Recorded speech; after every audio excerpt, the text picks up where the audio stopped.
Olá, amigos. Sejam todos bem-vindos a mais um podcast do profissional farmacêutico e de toda a sociedade que admira essa profissão. Sou Rossana Freitas e estou com vocês em mais um Podfarmas, o podcast para todos vocês. E hoje nós vamos estar aqui, olha só, gente, nós vamos falar com esse colega que eu sei que já é uma pessoa admirável por vários, porque eu acompanhei a trajetória como professor da Uninorte, mas hoje meu colega de trabalho, e agora a gente vai ficar mais próximo ainda, né, doutor Marcelo? Exatamente. Doutor Marcel Porto vai estar com a gente hoje no Podfarmas, falando um pouquinho da sua trajetória. E aí, olha, mesmo a gente no nosso dia a dia, eu não sabia que tinha tantas coisas, então fique com a gente que vocês vão saber aqui muita coisa do Dr. Marcel.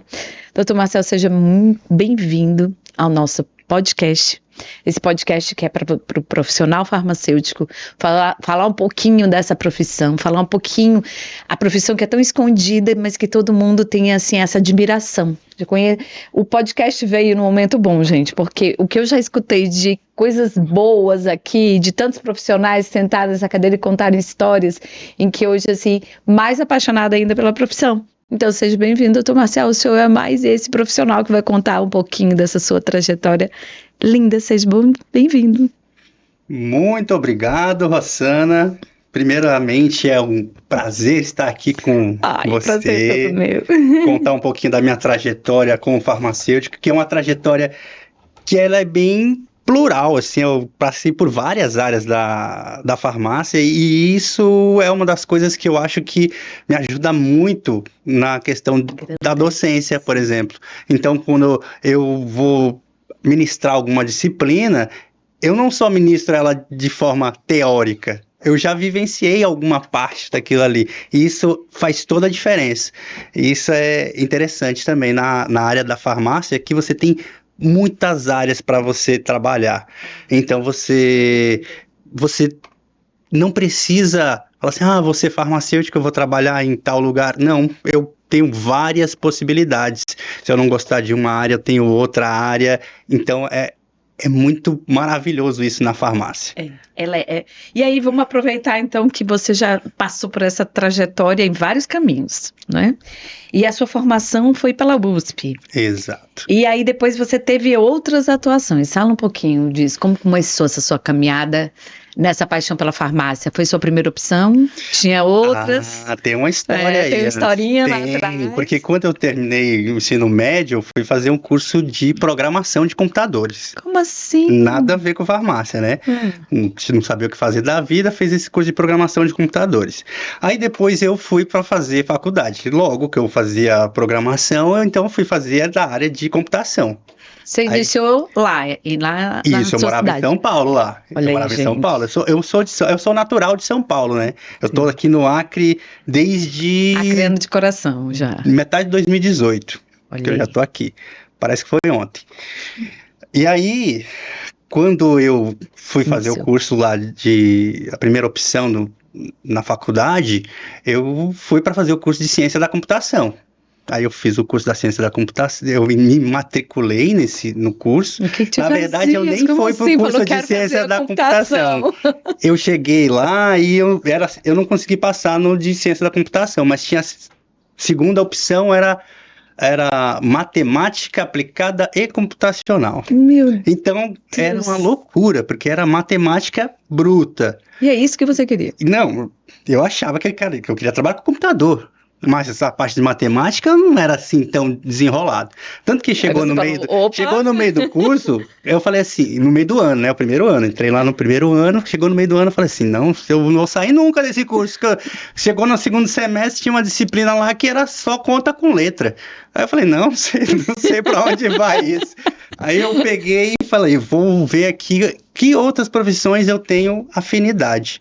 E aí eu peguei e comecei a ver o caderninho com todas as profissões e vi a farmácia com essa gama de possibilidades. Eu podia atuar foi assim, olha, como eu quero uma profissão que tem um leque de opções. Naquela época eu queria ser cientista também. Eu gostava lá da área de química, de biologia, e aí eu fui olhar. Eu acho que todo mundo se encanta com as vidrarias primeiro, sim, né? laboratório e tudo mais, né? E aí eu vi que a farmácia podia tanto ser cientista na área pública quanto na privada também, que é muito forte a parte de indústria por lá. E aí eu falei, vou então fazer o vestibular para farmácia. E aí eu entrei no curso de farmácia. Quando é para ser, não tem outra história. E aí foi a melhor coisa que eu fiz, porque é desse jeito, a gente tem uma gama de possibilidades. E lá pelo terceiro ou quarto semestre, eu já fui para a iniciação científica dentro de um laboratório na própria universidade. Já era o que você queria ali, no controle na de pesquisa, qualidade, né? No controle de qualidade. Por quê? Porque eu nunca fui muito fã de trabalhar com muitas pessoas. Eu sou um pouco tímido e tudo mais. As pessoas veem com professor, acham que não, né? Mas eu sempre tive isso. Aí fui para esse estágio inicial na iniciação científica. No primeiro período. Não, lá pelo terceiro, mais ou menos, porque eles abrem as vagas mais para aluno de terceiro período, por aí. E aí comecei lá, eu acho que eu fiquei lá na iniciação científica mais ou menos uns 2 anos, e depois eu já consegui estágio direto na própria indústria farmacêutica, na primeira lá que foi a biosintética, no laboratório de controle de qualidade. Nossa. Então, nesse ponto eu não tinha nem graduado ainda. E aí eu fiquei, acho que 1 ano como estagiário e já fui efetivado, antes mesmo de ser graduado. Você já trabalhou na área antes? Exatamente. Por quê? Porque então já sabia que realmente isso era possível também.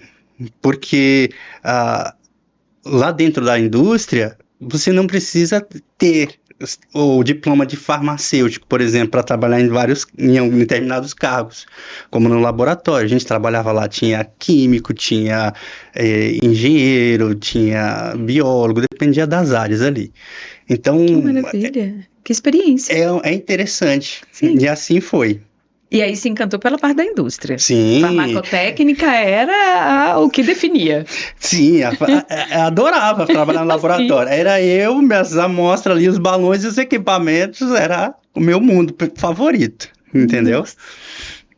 E assim, tão curto prazo que entrou na faculdade, já estava se encantando no laboratório. Então, naquele ponto ali, para mim, só interessava essa parte da farmácia. Não tinha outras coisas. Você já descobriu. Eu quero ficar, né, no controle de qualidade. É isso que eu quero. Laboratório.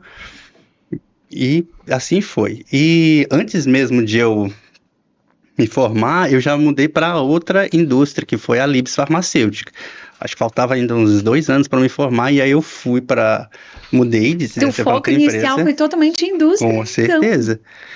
Que aí lá na Libs eu já trabalhava não no controle de qualidade, trabalhava num departamento acima, que era o departamento que desenvolve os métodos para o controle de qualidade. Entendeu? Então a gente já usa conhecimentos mais complexos e tudo mais. Mas formou e decidiu ficar nessa parte inicialmente? Sim, eu me formei e lá eu trabalhei durante esse tempo. E assim ficou? Ficou. Até que chegou o ano 2014 e a mãe da minha filha é do interior de Pernambuco, Petrolina.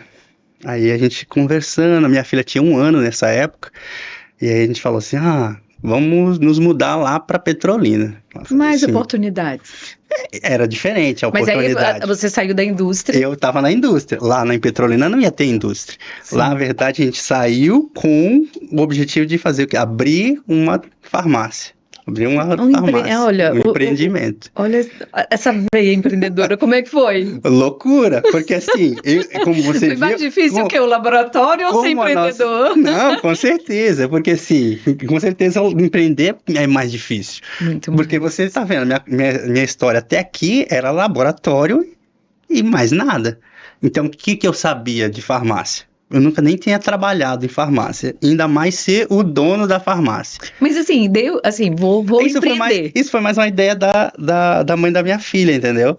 Que ela tinha sempre essa ideia, eu abracei essa ideia, falei, vambora. Fala assim, se eu já estou no laboratório, que é, meu Deus, então empreender? Porque casou isso junto com o momento que eu também prestei o concurso para o mestrado lá na Universidade Federal do Vale do São Francisco, que fica lá.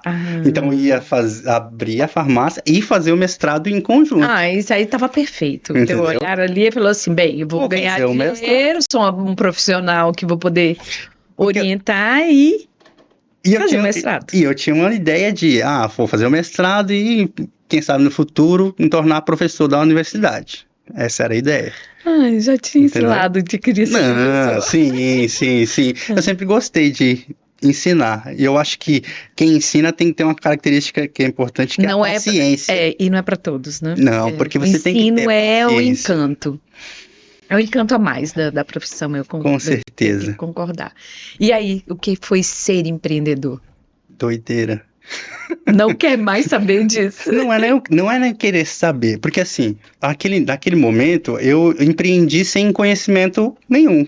Então foi... Aprendendo na marra. Acho que como vários colegas que a gente tem que empreende, que monta suas farmácias e depois acaba se decepcionando no caminho. A gente não tem uma formação empreendedora na academia. Não tem. Até mesmo por falta de professores com experiência nisso também, para poder... Porque a teoria é muito mais bonita, as coisas funcionam tudo diferente na teoria. Quando você lê assim, poxa, é facinho, é só ir lá e vender. Exatamente. Né? E não funciona desse jeito. E a mágica é outra. E aí eu fiquei nesse empreendimento por cerca de 4 anos, né? Que aí esses 4 anos foi a minha escola Mas ele conseguiu fazer o mestrado com essa loucura? Fazia o mestrado. Que loucura! Eu ia no mestrado, aí a mãe da minha filha ficava, eu saía para o mestrado, eu voltava, ela saía e ficava. E aí que entra a questão quando fala assim, você quer empreender?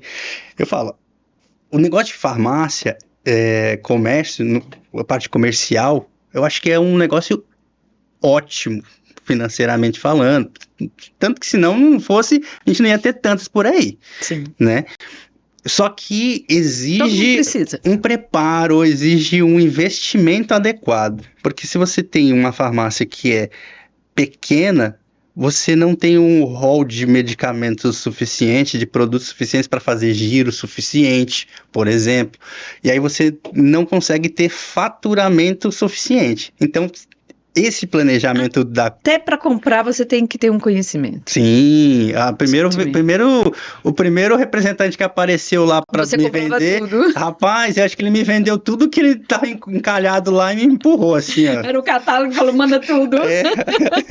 Aí depois eu não sabia nem o que fazer com os negócios, entendeu? É porque a experiência de saber, assim, estudar o mercado, onde que você tá, se era posto de saúde, se não é, acho que tem aí E aí também lado muito, muito mais técnico também na história, né? Sim, entra também a questão da localização de pontos. Eu não estava num ponto adequado.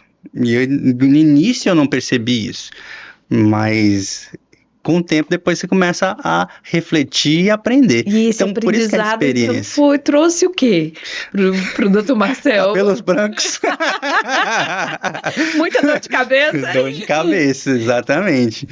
E aí falou assim, não, descobri que eu não tenho esse feeling ou para poder mudar? Rapaz, a história ainda é um pouquinho mais mais complicada. Eu estava o mestrado geralmente são 2 anos. Meu Deus, o mestrado eu estava no meio do mestrado, ou seja, eu tinha feito 1 ano e pouquinho, e apareceu a oportunidade de ir para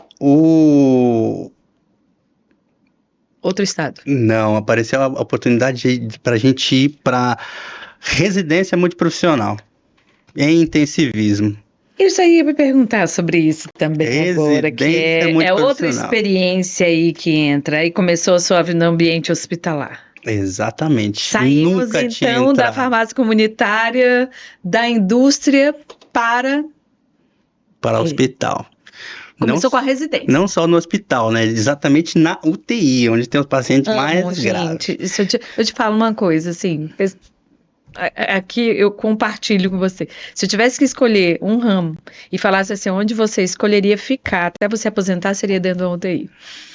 Inclusive, toda vez eu Pena falo que não se paga tanto quanto a gente gostaria, né, para ficar nesse tempo. E eu falo que na UTI é onde o farmacêutico ele consegue demonstrar clinicamente a sua importância. É uma oportunidade ímpar. Como é que foi essa residência? Multiprofissional? Multiprofissional. Loucura de novo, porque eu era o R1. Não tinha R2 para me orientar, então era o primeiro ano de residência Era lá. você e você? Eu e mais uma outra farmacêutica, mas não tinha outras experiências, a gente estava Mas assim, construindo. você fez junto com o mestrado? Por um ano, sim. Por um ano eu fazia o mestrado, a residência e ficava na farmácia. Por um ano foi assim. Por um ano. Aí, assim, agora eu entendo os cabelos brancos. Vai, Marcel, essa foi você foi guerreiro. Vai, essa. Aí acabou o mestrado e ainda sobrou mais um ano e de acabou residência. o Dr. Marcel. Rapaz. Foi pra residência. E aí ficou a residência e a farmácia. Mais um ano da residência e ficar na farmácia. Aí... Como é que foi? A gente seguiu. Gostou Não, eu adorei, porque assim, era um mundo totalmente diferente. Eu nunca tinha entrado. Você é um farmacêutico clínico ali, total. Sim. Hoje em dia eu já não tenho tanta a prática, porque a gente sai do ambiente e acaba mas perdendo. É que nem bicicleta. Exato. É só você pegar o jeitinho que você vai... Com certeza. Já gostei disso, já sei quem vai ser chamado agora para UTI. Pode ser. Eu adoraria mesmo voltar a trabalhar na UTI. É uma coisa que eu sinto falta. Às vezes eu tô no plantão lá no Hospital da Criança, que de vez em quando tira o plantão no Hospital da Criança hoje em dia, né? Não tem jeito, a gente tem que ir, né? Aí eu fico olhando assim, pensando, era para ter um farmacêutico ali na UTI. Na NEL. Na NEL. Então, são muitas lacunas que ainda faltam para o farmacêutico preencher. A gente tem muita deficiência ainda nesse sentido. Espaços, né?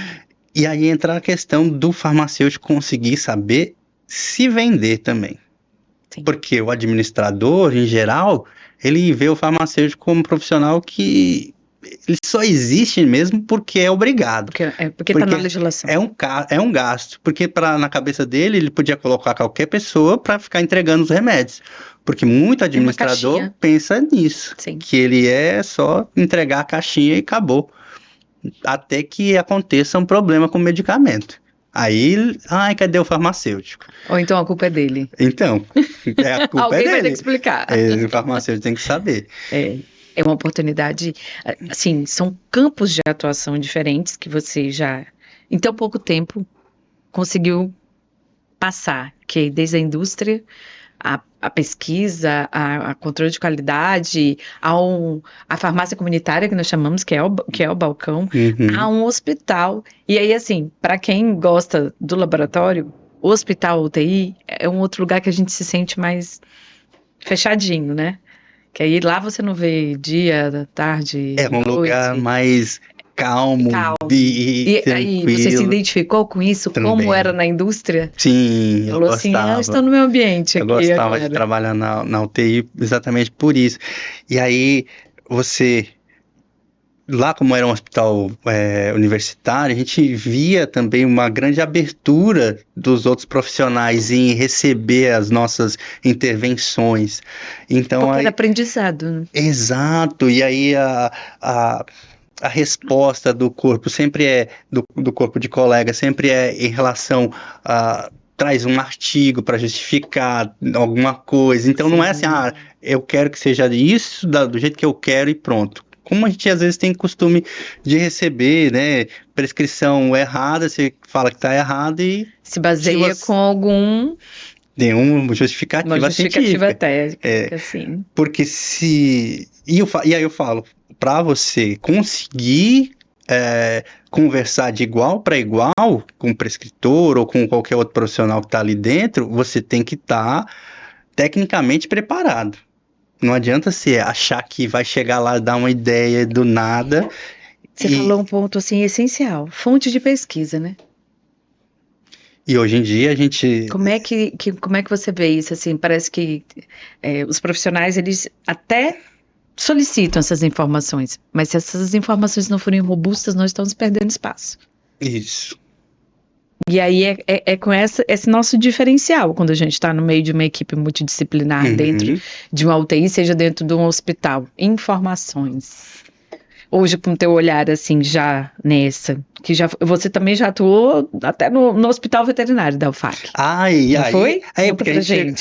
Não, mas ainda estava lá na R1, saiu, foi pra onde? A gente vai comentando. Aí vai chegar onde eu vou chegar no hospital veterinário, porque aí eu tava lá na residência, acabou a residência, aí acabou a residência, fiquei só na farmácia. Só que nesse meio tempo, acho que no finalzinho da residência, apareceu o concurso para farmacêutico lá na Universidade Federal do Vale do São Francisco, em Pernambuco, que eu morava lá. Eu fiz esse concurso e fiquei em segundo lugar, uma única vaga. Aí a pessoa assumiu, o concurso ficou lá, concurso com validade de 1 ano, mais 1 ano, bem curtinho. Então, chance de chamar nunca. Quase zero. E a pessoa ficou, assumiu, pronto. Eu já nem lembrava mais desse concurso. Aí eu tava almoçando, um determinado dia me ligaram lá da universidade perguntando se eu tinha interesse em vir para cá, para o Acre, em função desse concurso, porque a UFAC pediu o aproveitamento do concurso.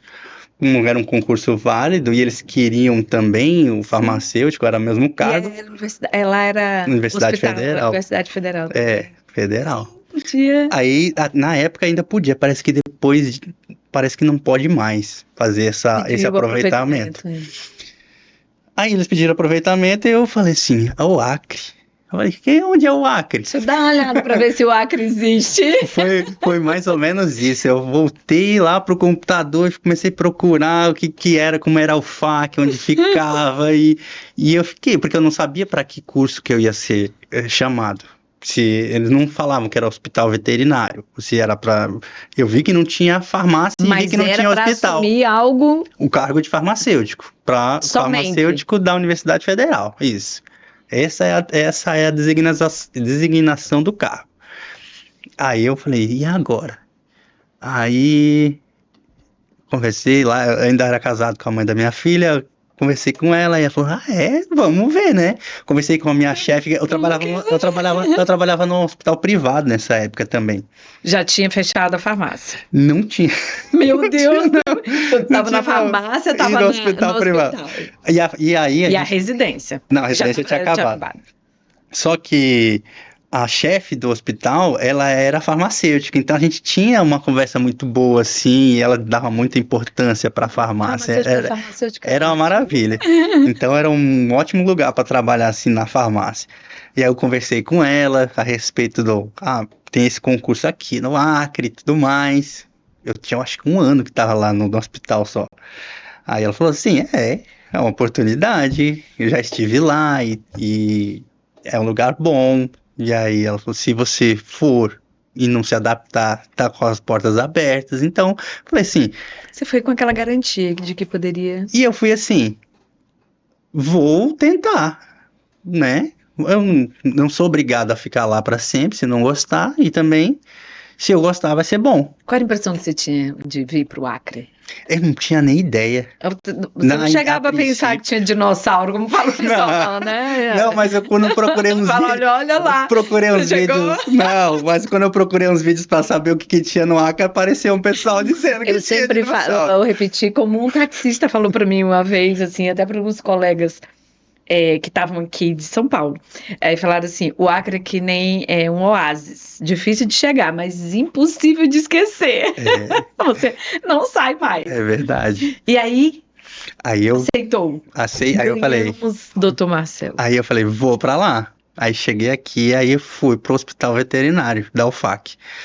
Então aí, mais uma outra área diferente. Porque você fala assim, é um hospital, medicamento e tudo mais, só que tem medicamentos específicos de veterinária. E aí, outro campo que você teve que ir. Entendeu? É outro campo de novo, ó.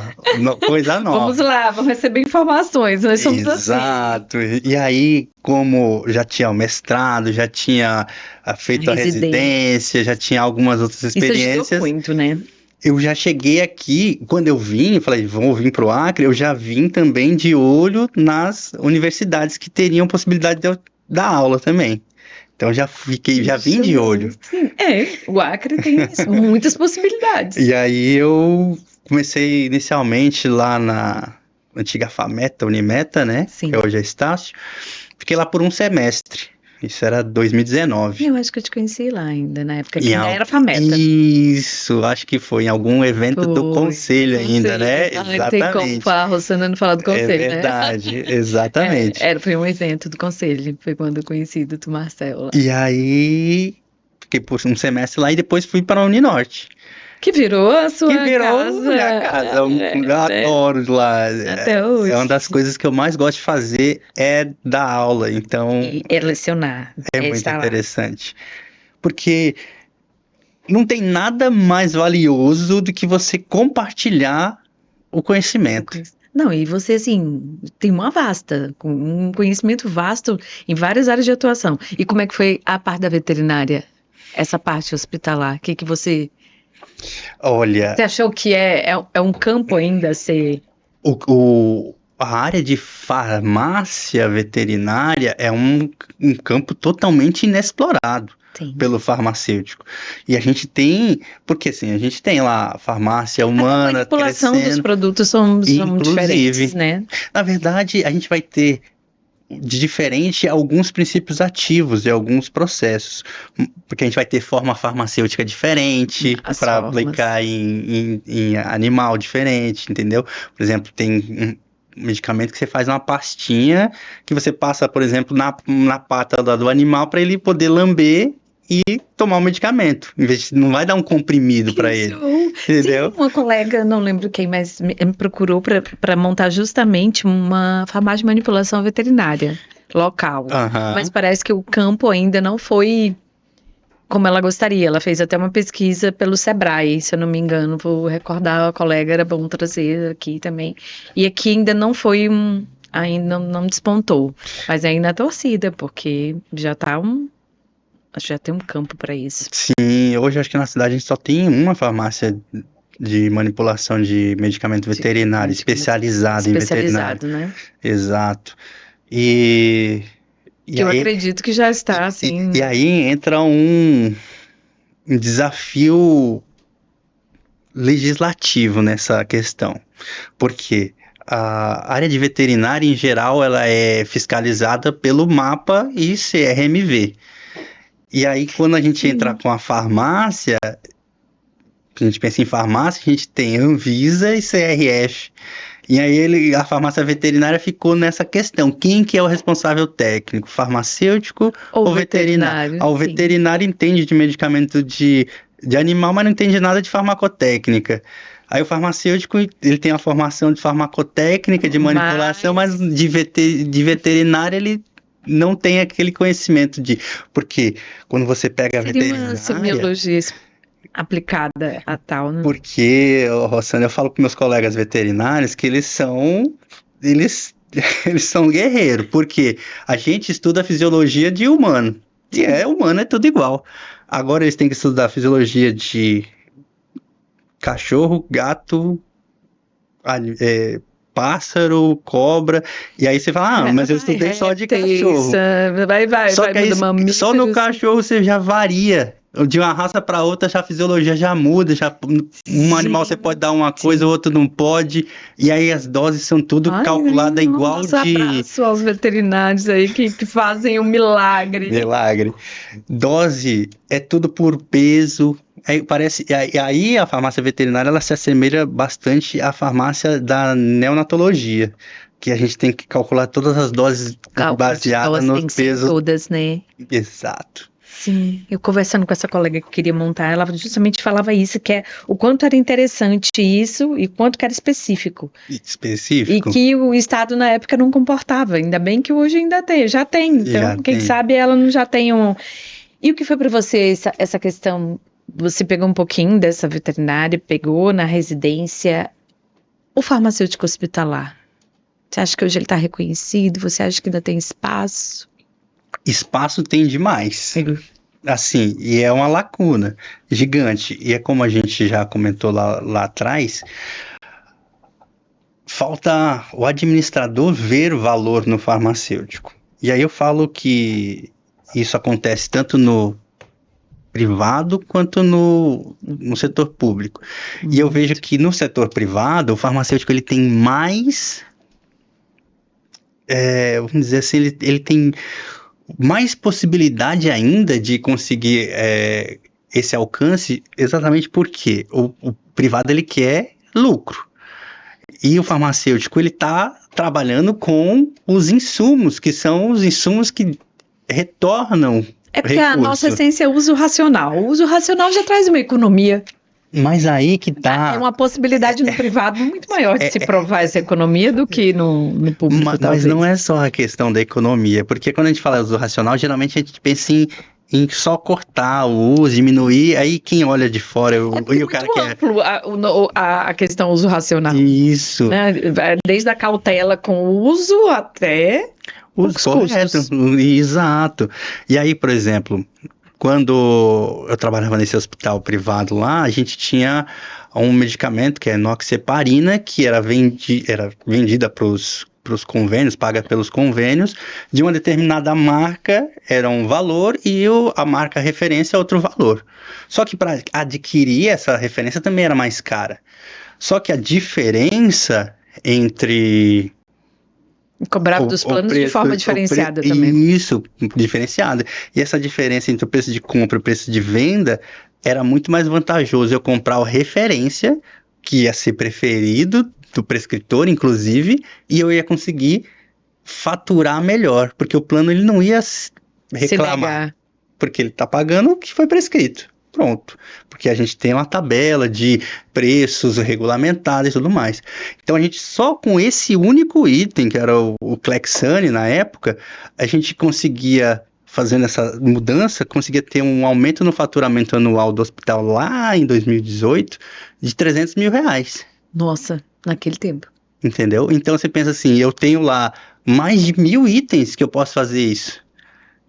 Entendeu? Imagina o tamanho... Se você trabalhar em cada um. Em cada um.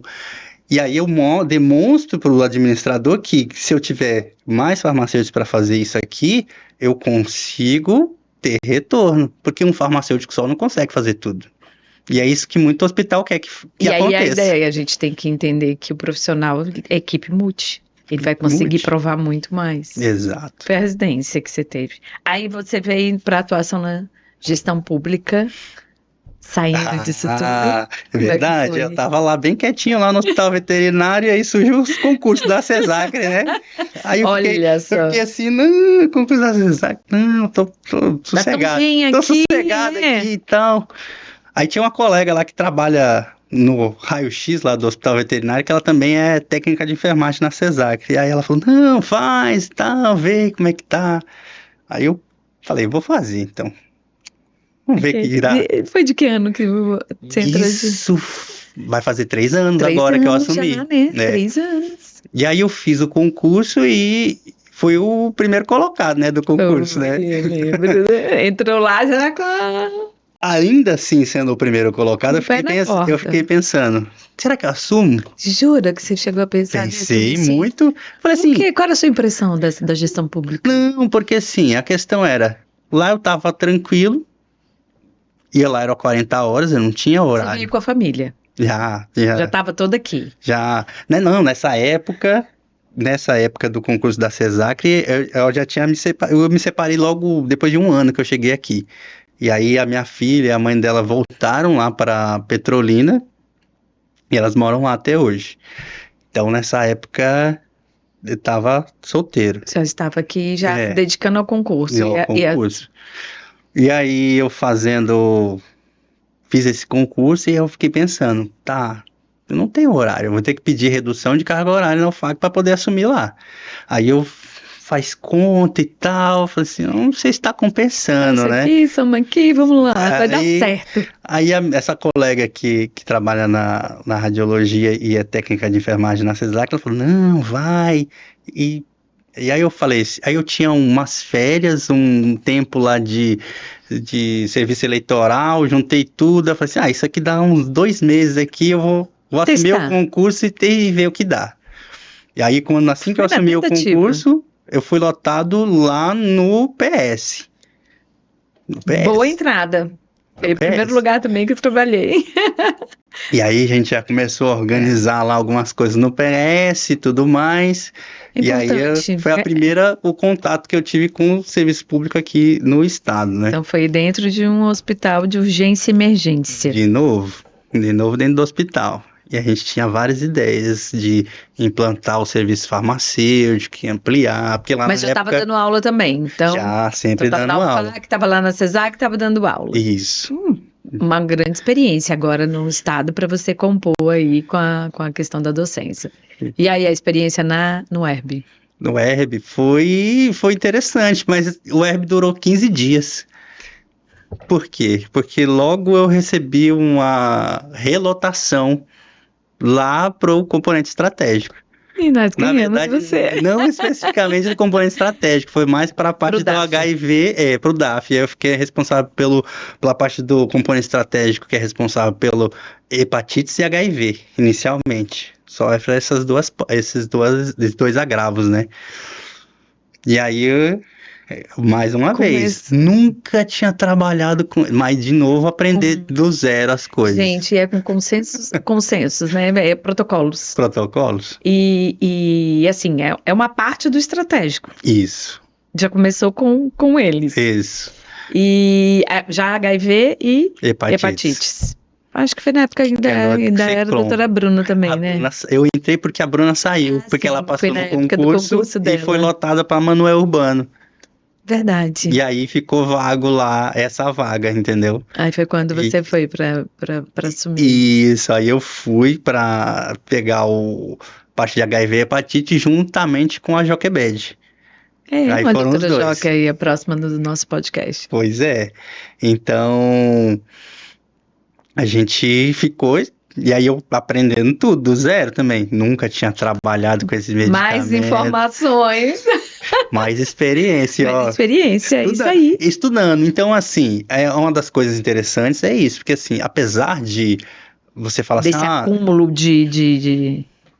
Tudo que eu sabia antes, praticamente... não ajudou tanto especificamente para o meu trabalho. Só que as experiências gerais, elas ajudam demais a gente a desenrolar. Por isso que às vezes a gente fala com os alunos nas disciplinas, mas eu nunca mais vou estudar isso, não vou usar isso para nada, mas isso faz parte do nosso conhecimento geral e que a gente pode em algum momento precisar. Você vai utilizar essa informação. Vai. Entendeu? E aí, trabalhando nisso, de repente, teve que entender não só de hepatite HIV, tive que assumir o componente estratégico todo.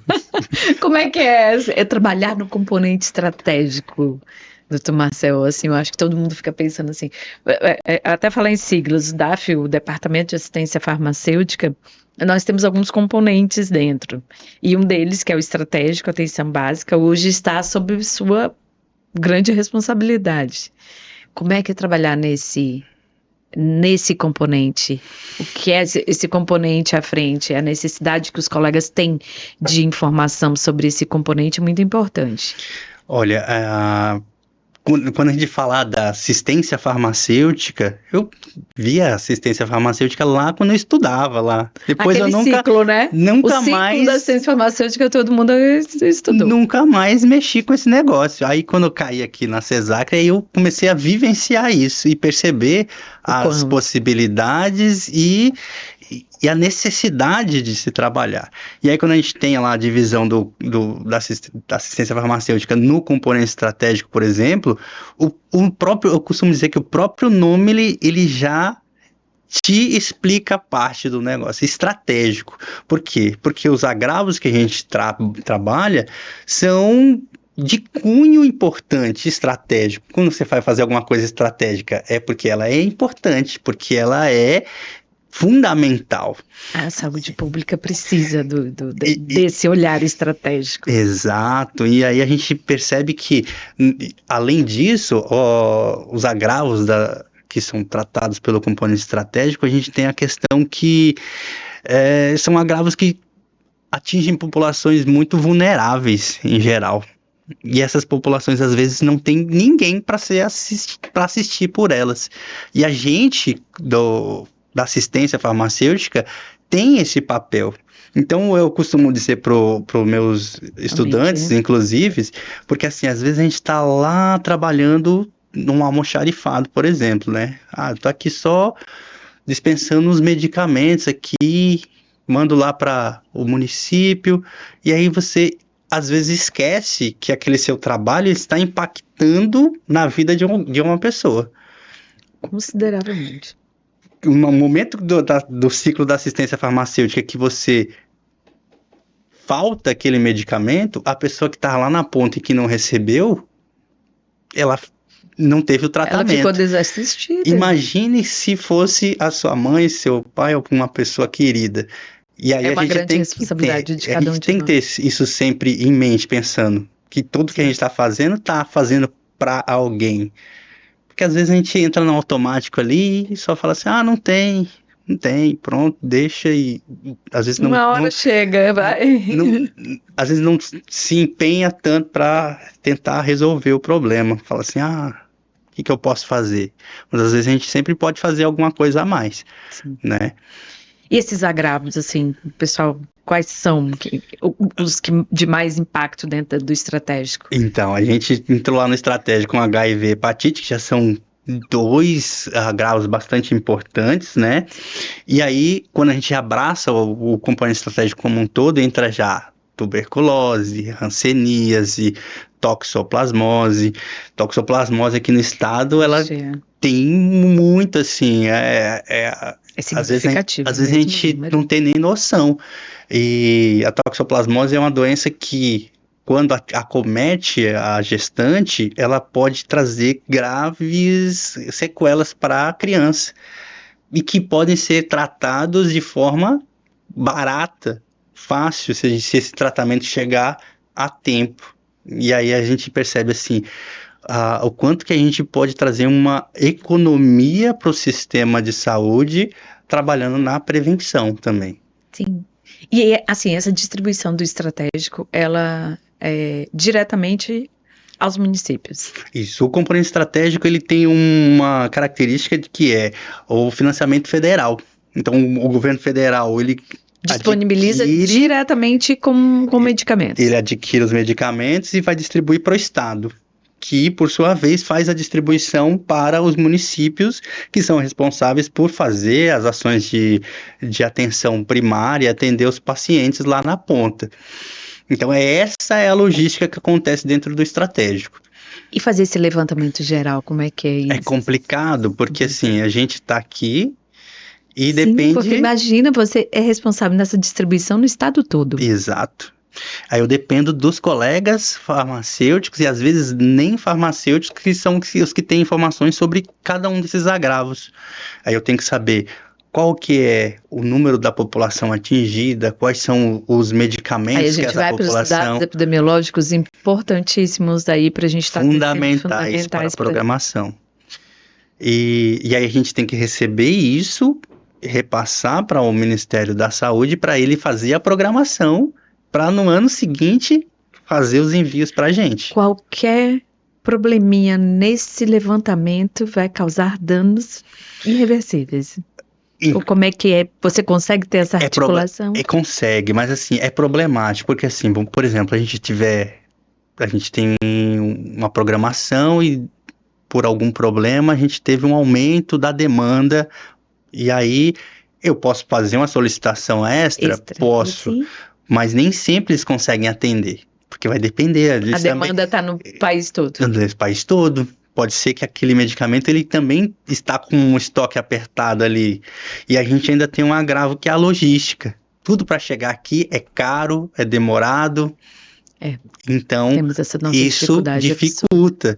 Então, eles prezam para que a programação seja sempre seguida.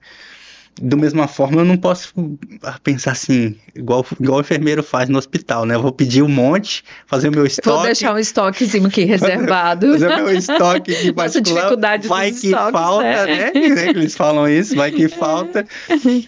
E nesse aí, caso, a gente tem problema de falta? às vezes acontece. Erros logísticos mesmo. Erros logísticos, falta de um trabalho conjunto do farmacêutico da ponta, não só do farmacêutico, eu vou colocar aí também De toda a equipe, né? equipe de vigilância em saúde, que é responsável por cada um desses núcleos. Você não faz uma programação sozinho, sim. Não tem condição. Porque de números, né? Eu sequer viajo o estado inteiro para poder ver isso. Então, às vezes eu não conheço a realidade de cada município. Então, eles têm que me passar isso. E aí essa comunicação é fundamental. E eu também preciso saber, por exemplo, de ações de busca, né, dessas doenças, busca ativa, porque quando a gente tem essas ações, eu acabo tendo um aumento de demanda. Então, eu tenho que fazer uma programação prévia disso.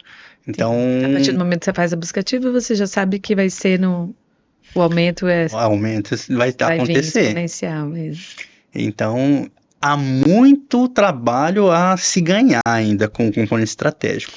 Próximos passos para o estratégico. A nível federal, o componente estratégico ele já vem se organizando muito bem. Então, a gente já tem um conjunto de informações muito bem estruturado, com atualizações o site do componente estratégico federal, tem lá os protocolos da maior parte dos agravos que a gente atende.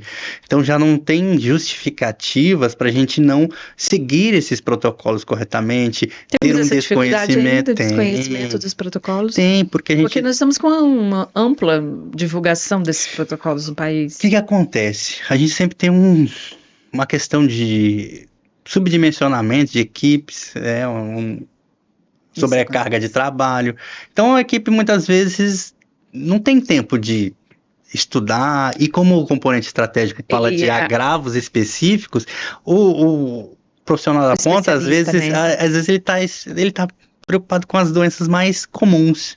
E aí as específicas do componente estratégico, às vezes, ali já ouviu falar, mas não tem aquele conhecimento profundo para poder desenrolar.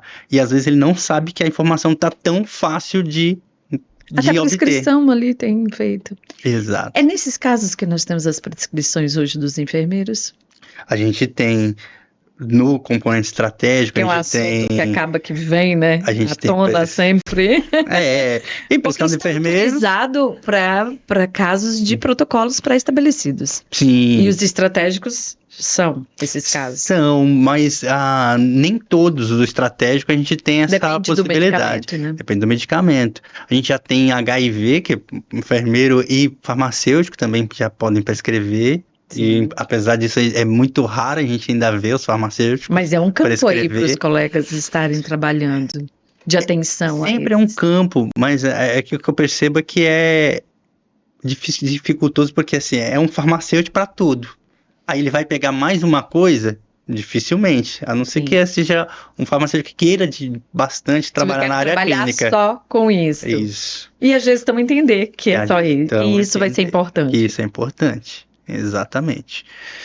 E aí, com isso, as prescrições, vocês conseguem, assim, porque às vezes quando fala liberou, parece que está liberado para tudo ou qualquer jeito.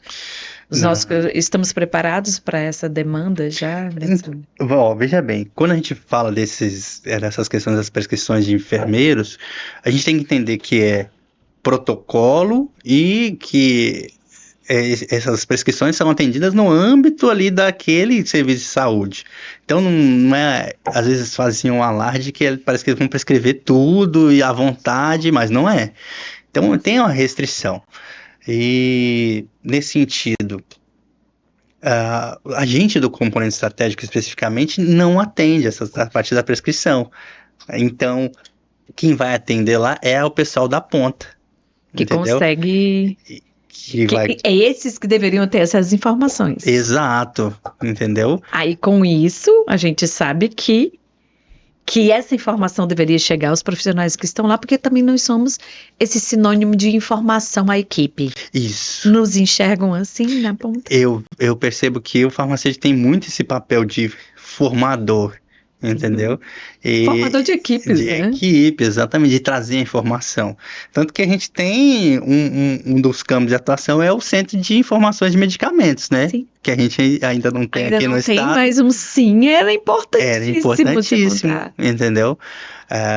Fica a dica pra gente ir na assistência farmacêutica. Com né? certeza, é ótima ideia de implantação que a gente tem, porque inclusive nessa última semana a gente estava com uma discussão a respeito de um determinado medicamento no grupo de farmacêuticos, se podia usar, se não podia, se o diluente... Sim, seria o ideal para a gente poder esclarecer esse tipo de Mas problema. você está iniciando agora também, iniciando não, que já está nas suas mãos de ser esse responsável pela divisão de assistência farmacêutica básica e estratégica já do Estado.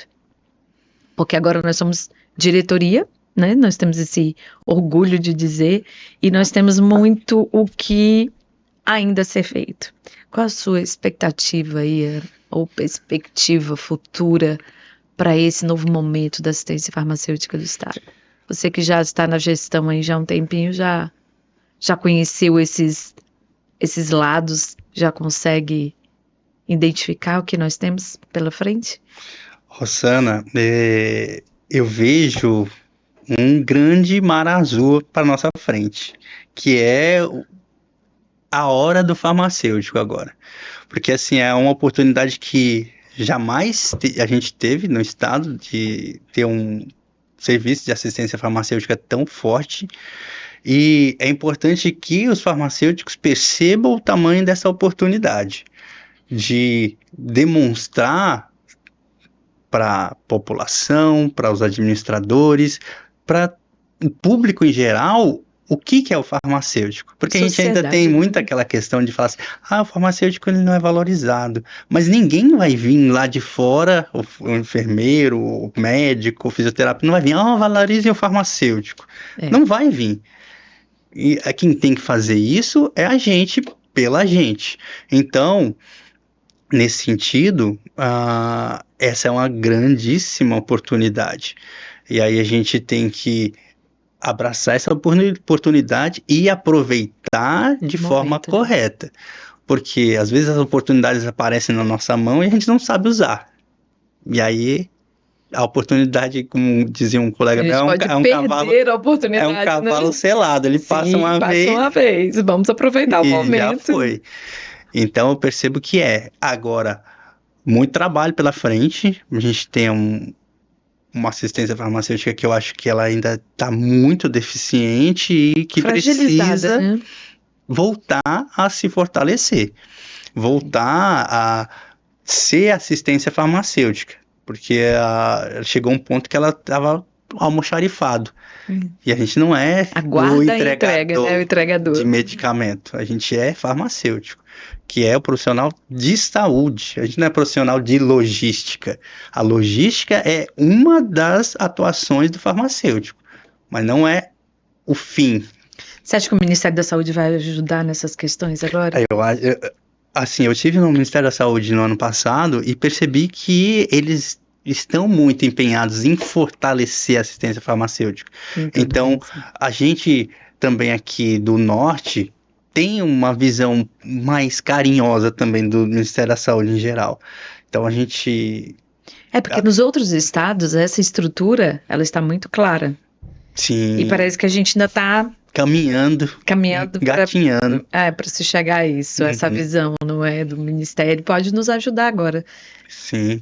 Aí você tem uma capacitação pela frente. Isso, aí agora a gente vai ter um treinamento a respeito de canetas aplicadoras de insulina e a gente já vai aproveitar para fazer o primeiro encontro do componente estratégico do estado do Acre, onde a gente vai reunir os farmacêuticos do estado. Fica o convite aí para todos participarem. Exatamente, os colegas vão participar e aí a gente vai começar... O Ministério vai estar junto, Ministério da Saúde, Secretaria de Estado, Secretaria Municipal. E municipal de todos os estados, todos os municípios vão estar aqui. E é a oportunidade da gente demonstrar a força do farmacêutico também. Porque a gente ainda tem no componente estratégico muita coisa que não é cuidada pelo farmacêutico. Tem município que o medicamento vai para um enfermeiro, aí ele fica com a guarda do medicamento, ele faz a dispensação, a entrega do medicamento, que não é dispensação, Sim. se não é farmacêutico. Se não é E farmacêutico, não é dispensação. Então, acontece isso. Aí aconteceu de uma colega receber lá, eu mando sempre para a farmácia, né, esses medicamentos, ela recebeu lá e falou assim, não, esse medicamento tem que ficar comigo, tá escrito aqui, ó, controle especial, é da farmácia. Sim, é da farmácia. Entendeu?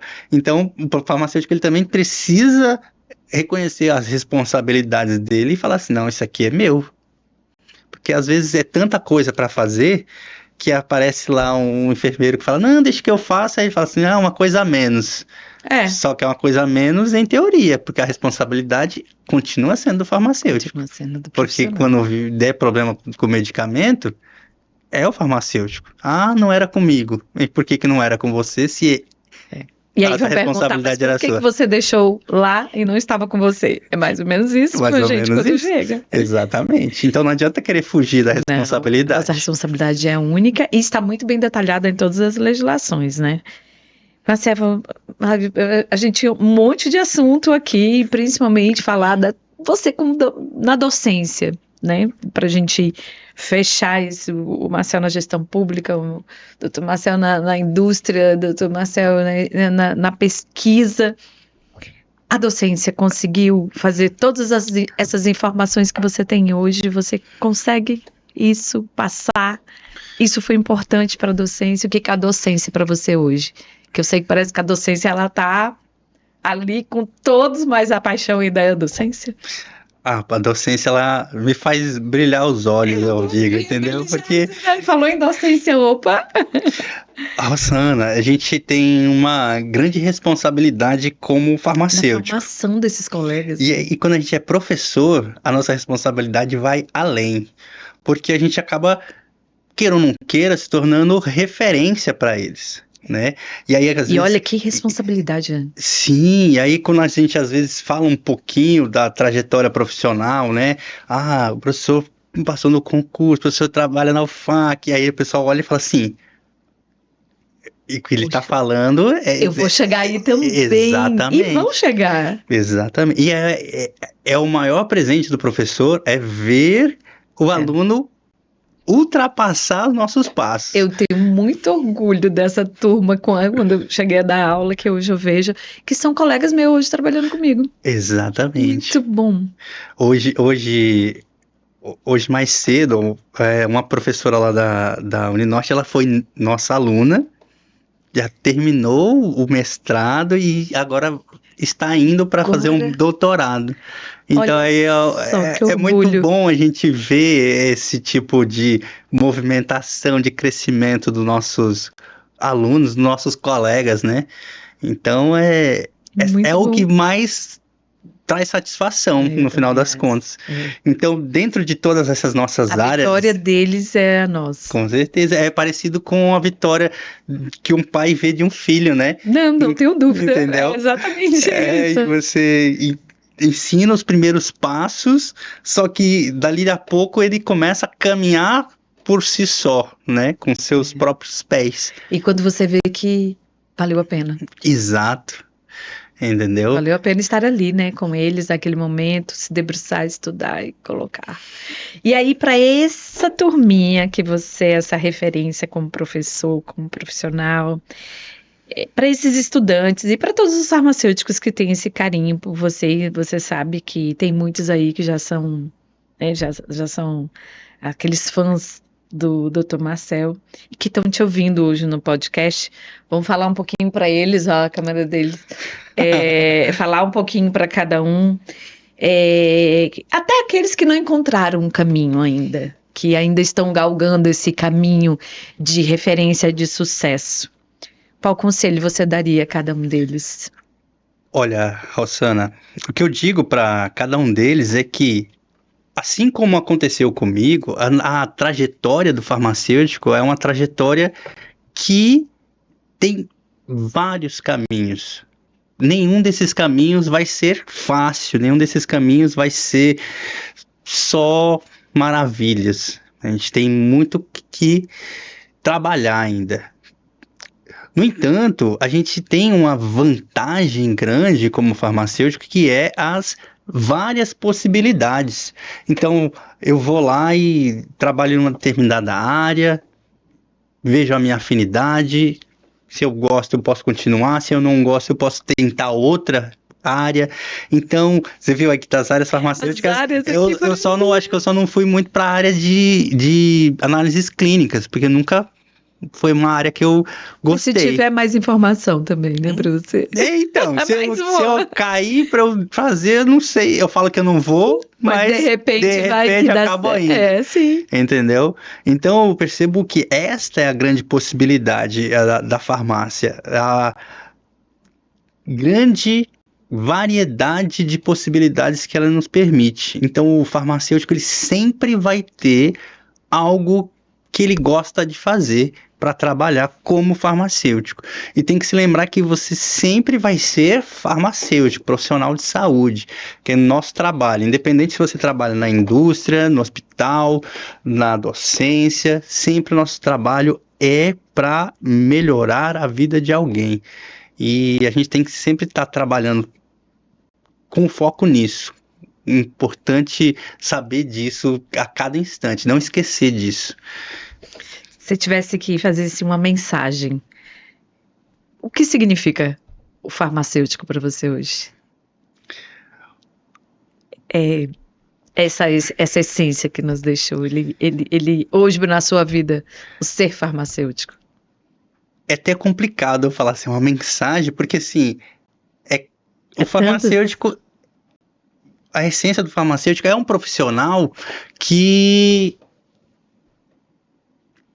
é só pra você pensar, do momento que você acorda até o momento que você dorme, alguma coisa na sua vida foi com farmacêutico. Passou um farmacêutico no caminho. Então, imagine, o mundo sem o farmacêutico, ele simplesmente não existe.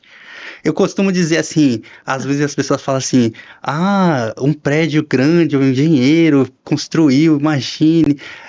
E eu falo assim, que o farmacêutico, ele é muito mais importante. Sabonete, imagina aqui, ó, você tá lá morrendo de dor, você toma uma bolinha desse tamanho aqui e ela faz você ficar melhor.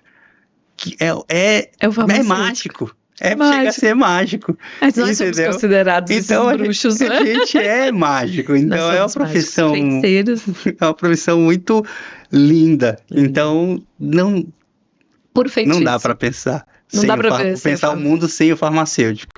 Excelente, gostei. E quem gosta de um veneno tem a Coca-Cola, que foi inventada pelo farmacêutico também, né? Sim. Então, olha aí, ó. Tem gente que adora a Coca-Cola.